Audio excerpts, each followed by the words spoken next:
আজকে আমাদের দুর্লভসভা ব্লকের সভাপতি মনোজুর আলী তথা আমাদের রাতাবাড়ি যুব কংগ্রেসের সভাপতি আব্দুল কালাম আজাদ তথা দুর্লভসভা ব্লক কংগ্রেসের মুখপাত্র ইব্রাহিম আলী এবং সাব্বির আহমেদ তাদেরকে যে ছোট্ট একটা কারণে যে অ্যারেস্ট করে থানাতে 4 ঘন্টার মতো আটকিয়ে রেখেছে, সেটার আমরা তীব্র প্রতিবাদ জানাচ্ছি যে বিনা দোষে ওদেরকে আটকে রেখেছে এবং এরা বিরোধী যে দল বিজেপির দল সেই দলে করেছে।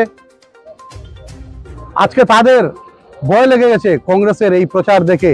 করিমগঞ্জ আসনের লোকসভার যে আমাদের পদপ্রার্থী যে হাফিজ রশিদ সাহেব, ওনার যে জয়, এই একটি ছোট্ট কাজেই আমরা বুঝতে পেরেছি যে আমরা জয় নিশ্চিন্ত, কংগ্রেসের জয় করিমগঞ্জ লোকসভাতে হবেই। তারা ভয় পেয়ে গিয়েছে, পাবের তলে মাটি নেই।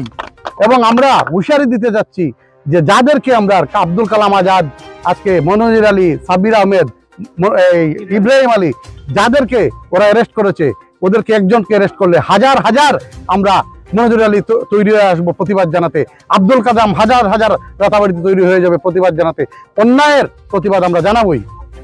তাদেরকে হুঁশিয়ারি দিচ্ছি যে এই ধরনের নোংরা পলিটিক্স না করার জন্য। গ্রামে গঞ্জেও ওরা মানুষকে ভয় দেখাচ্ছে, আমাদেরকে ভোট না দিলে এই করব সেই করব। ওটা কংগ্রেস যারা কর্মী তারা ভয় পায় না। একজন কংগ্রেস কর্মী 100 জন বিজেপি কর্মীর সমান, আমরা ওটা হুঁশিয়ারি দিই। আমার সংবাদকর্মী বন্ধুদেরকে ধন্যবাদ জানাই। আপনারা এই যে অন্যায় হয়েছে শুনে এসে আমাদের মতামত নিচ্ছেন, তার জন্য প্রথমে আপনাদেরকে ধন্যবাদ জানাই। করিমগঞ্জ কোর্টের, লোয়ার কোর্ট এবং হাইকোর্টেরও অনেক উকিল এখানে এসেছিলেন। আমাদের সাথে যে অন্যায় হয়েছে সেই অন্যায়ের বিরুদ্ধে প্রতিবাদ স্বরূপ ওনারা এসে যে সাহায্য সহযোগিতা করছেন ওনাদেরকে ধন্যবাদ জানাই। এবং করিমগঞ্জ লোকসভা আসনের কোনায় কোনা থেকে আমরা যে সত্যবাদী এটা প্রতিষ্ঠিত করতে আপনারা যে এত কষ্ট করে এখানে এসে উপস্থিত হয়েছেন এবং আমাদেরকে সাহায্য করেছেন, এটা গণতান্ত্রিক রাষ্ট্র, সেই ভিত্তিতে আপনারা এসে যে সাহায্য সহযোগিতা করেছেন। আমরা 4 জন, জেলা কংগ্রেসের সম্পাদক সাব্বির আহমেদ সাহেব, দুর্লভসভা ব্লক কংগ্রেস সভাপতি মনোজুর আলী মহাশয়, দুর্লভসভা ব্লক কংগ্রেসের মুখপাত্র ইব্রাহিম আলী সাহেব, আমরা 4 জনের পক্ষ থেকে অসংখ্য ধন্যবাদ জানাই। আমাদের রাইস ভাই, আমার জাহান ভাই, বুদ্ধ দাস, XMLA শম্ভু সিং মালা, অনেক কংগ্রেস কর্মকর্তা আছেন, আমি সবার নাম নিতে পারছি না, অনেক আছেন, সবাইকে অসংখ্য ধন্যবাদ জানাই। একটা কথা আমি পরিষ্কারভাবে আপনারা দেখেছেন সোশ্যাল মিডিয়ায়, গত 6 তারিখ বোধ হয়, সেখানে আমাদের রাতাবাড়ির সম্মানীয় বিধায়ক বলেছেন যে রাতাবাড়িতে কোনো কংগ্রেসের প্রচার করতে দেব না, কোনো মিটিং হবে না। এই কথাটা কি গণতান্ত্রিকভাবে বৈধ? অবৈধ? সেটা বাস্তবায়িত করতে আমাদেরকে অন্যায়ভাবে আজকে থানায় ডিটেকশন করা হয়েছিল। আমি সেই কথাটি ধরে MLA-র এই কথায় আর এই কাজে মিল হয়েছে, কিন্তু দেশটা এখনো সংবিধানের ভিত্তিতে চলছে। এর কারণে আমি ধন্যবাদ জানাই SP মহোদয়, উনি যেভাবে আমাদের উকিল সাহেব কি আইনি প্রসেস সেটা আমি বলতে পারবো না, কিন্তু SP মহোদয় এবং OC মহোদয় আমাদের সাথে যে ব্যবহার করেছেন তার জন্য ওনাদেরকেও ধন্যবাদ জানাই। এবং আমি রাতাবাড়িতে কংগ্রেসের মিটিং বড় বিরাট আকারে হয়নি, কিন্তু প্রত্যেক বুথে মন্ডলে মিটিং হচ্ছে। সেই মিটিংকে বানচাল করতে আজকে আমাদের কতটা 2টা ব্লকের কতটা প্রোগ্রাম নষ্ট করা হয়েছে, এটা উদ্দেশ্য ছিল।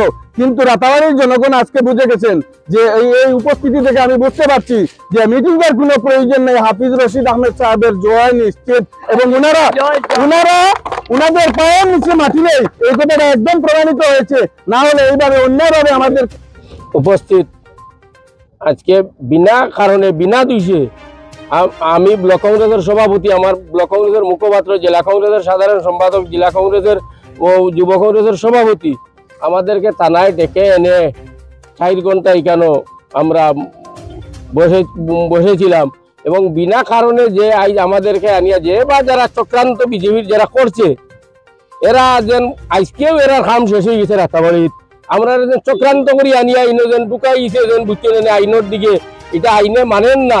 পুলিশ প্রশাসনের যেটা সেকশন আছে, আমার উকিল সকল করিমগঞ্জ থেকে আইজন, এই আমার করিমগঞ্জ জেলার বদরপুর, রাতাবাড়ি, ফাতাইরকান্দি, নর্থ করিমগঞ্জ প্রত্যেক সমষ্টি থেকে হাজার হাজার মানুষ এখানে জমা হয়েছে। এর লাগে এরারে আমি অশেষ ধন্যবাদ দিয়ার। আর আমরা যারা বুঝছি আমি এই রাতাবাড়ির মাটির 7বার ইলেকশনে জিতে আসছি, 7বার, আর রাতাবাড়িত জিতার মতন নাই। আমি 7বার ইলেকশনও রাতাবাড়ি জিতিয়া আমি আসি বুঝিয়া বুঝছি না এরা যারা আনা বুটন নেতা এরা বইয়ার আজকে আমরা যেন বিনা দোষে যেন হ্যারাসমেন্ট করছে এটার লাগে আজ রাতাবাড়ির মানুষে দেখে আজ হাজার হাজার মানুষ জমছে আজকে আমরা এই কারণে ডিটেইন করানোর কারণ যে চক্রান্ত যারা করছে এরার কারণে বিজেপির কাম আজকে একদম কারবার শেষ হয়ে গেছে গিয়া বুঝছি আজ আমার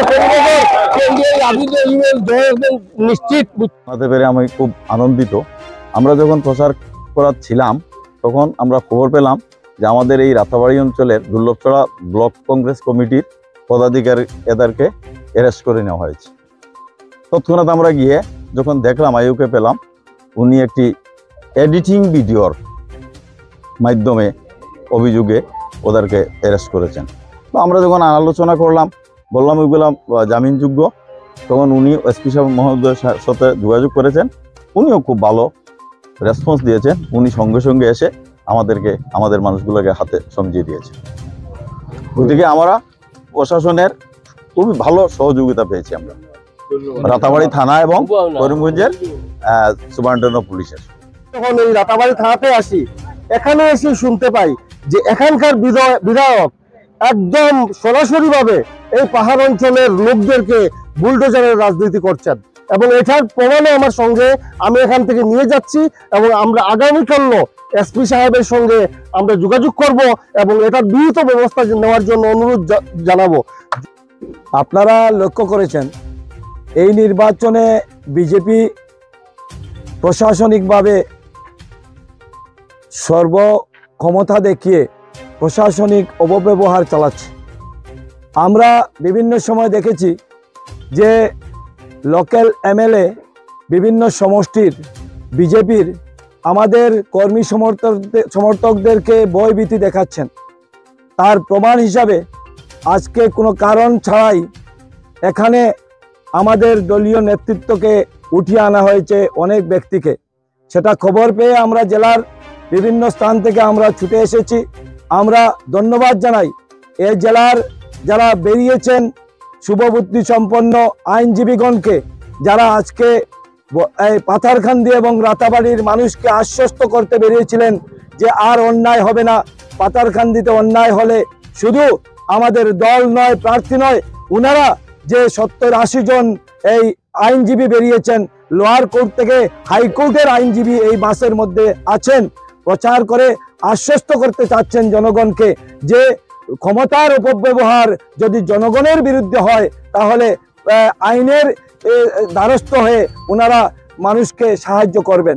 এটার জ্বলন্ত প্রমাণ আজকে দেখিয়েছেন যে অন্যায়ভাবে যাদেরকে উঠিয়ে আনা হয়েছে, কোনো গুছর ছাড়া, কোনো কমপ্লেন ছাড়া ওনাদেরকে দলীয় আমাদের পদাধিকারীদেরকে অন্যায়ভাবে উঠিয়ে আনা হয়েছে। সেটার পর আমরা দেখেছি যে পুলিশের ঊর্ধ্বতন কর্তৃপক্ষরাও এখানে এসেছিলেন, কিন্তু ওনাদের হস্তক্ষেপে আমরা এই জিনিসটা তাড়াতাড়ি শেষ হয়েছে। আজকে আপনাদের মাধ্যমে আমরা বলে দিতে চাই, বিজেপিকে বলে দিতে চাই যে কোনো শক্তি প্রয়োগ করে এবার করিমগঞ্জ লোকসভা আসনের প্রার্থী হাফিজ রশিদকে হারাতে পারবে না। আমরা সচেষ্ট, আমরা পাশে পেয়েছি করিমগঞ্জ জেলার শুভবুদ্ধি সম্পন্ন মানুষদেরকে এবং আমরা পাশে পেয়েছি করিমগঞ্জ জেলার আইনজীবীদেরকে। সেজন্য আমরা আরো শক্তভাবে এই নির্বাচনে আমরা প্রচার কার্য চালিয়ে আগামী লোকসভা নির্বাচনের ভোটের দিন পর্যন্ত আমাদেরকে ভয়ভীতি দেখানো এই সমস্ত জিনিসের মোকাবিলা আমরা করব গণতান্ত্রিকভাবে। আইনের হিসাবে আমরা বলে দিতে চাই যে সুস্থ রাজনীতি করার মানসিকতা সৃষ্টি করুন। আপনারা মানুষের পাশে গিয়ে মানুষের উন্নয়নের কথা বলে রাজনীতি করুন, দুঃখার রাজনীতি করবেন না। এটুকুই আমাদের দলের পক্ষ থেকে আপনাদের মাধ্যমে ওনাদেরকে বলে দিলাম। সাহেবের সমর্থনে প্রচার অভিযান চলাকালীন থাকা অবস্থায় বিগত দিনে আমরা এই 70-80 জন অ্যাডভোকেট প্রচার অভিযানে ছিলাম এবং আজকেও বিভিন্ন জায়গায়, আজকে এই অঞ্চলে আমরা 40 জন উকিল ছিলাম বাস রিজার্ভ করে। সেই প্রচার অভিযান থাকা অবস্থায় এই অঞ্চলে যখন প্রচার অভিযান করতেছিলাম তখন শুনতে পেলাম যে আমাদের এই কর্মকর্তা সাব্বির আহমদ, দুর্লভছড়া ব্লক কংগ্রেস প্রেসিডেন্ট, আবুল কালাম আজাদ,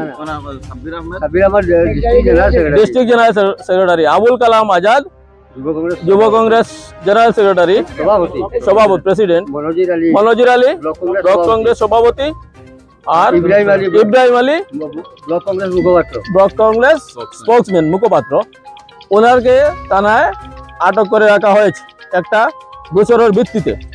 যাই হোক, তারপরে আমরা গেলাম, গিয়ে সেখানে কি এফআইআর হয়েছে না হয়েছে সেগুলা দেখে, এবং আমরা ওখানে সেকেন্ড অফিসার ছিলেন, ওনার সঙ্গে আলোচনা করছি যে হ্যাঁ আইও ওনাকে আইনি বিষয়গুলা যে এই সেকশনের কেসে এদেরকে আপনারা আটকে রাখতে পারেন না, হ্যাঁ ওনাদেরকে ছাড়ে দেন। এবং সেই অনুযায়ী আমরা